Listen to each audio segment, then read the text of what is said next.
உத்தரப்பிரதேசத்தில் சுங்கச்சாவடி ஊழியரை பெண் ஒருவர் ரவுண்டு கட்டி தாக்கிய சம்பவம் பரபரப்பை ஏற்படுத்தியுள்ளது.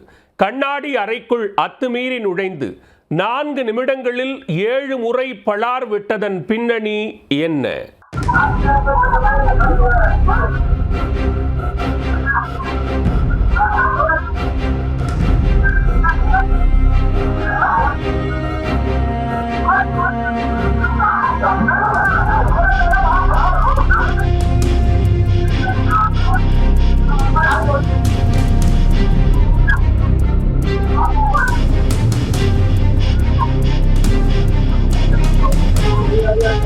ஃபாஸ்டாகில் போதிய பேலன்ஸ் இல்லாததால் உரிய பணத்தை செலுத்தக் கூறிய சுங்கச்சாவடி ஊழியரை பெண் ஒருவர் ஆக்ரோஷமாக தாக்கிய காட்சிதான் இது.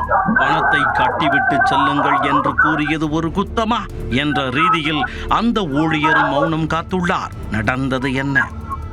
உத்தரப்பிரதேச மாநிலம் ஹாப்பூர் மாவட்டத்தில் சிஜார்சி பகுதியில் உள்ள தேசிய நெடுஞ்சாலையில் டோல்கேட் அமைத்துள்ளது. அவ்வழியாக பெண் ஒருவர் வந்த காரில் கட்டணம் வசூலிப்பதற்காக ஃபாஸ்டாக் ஸ்கேன் செய்யப்பட்டுள்ளது. ஆனால் ஃபாஸ்டாக்கில் போதிய இருப்பு இல்லாததால் உரிய கட்டணத்தை கேஷாக செலுத்த சுங்கச்சாவடி ஊழியர் கூறியுள்ளார். இது தொடர்பாக இருவருக்கும் இடையே வாக்குவாதம் ஏற்பட்டுள்ளது. இதில் ஆத்திரமடைந்த பெண் நேராக கண்ணாடி அறைக்குள் அத்துமீறி நுழைந்துள்ளார்.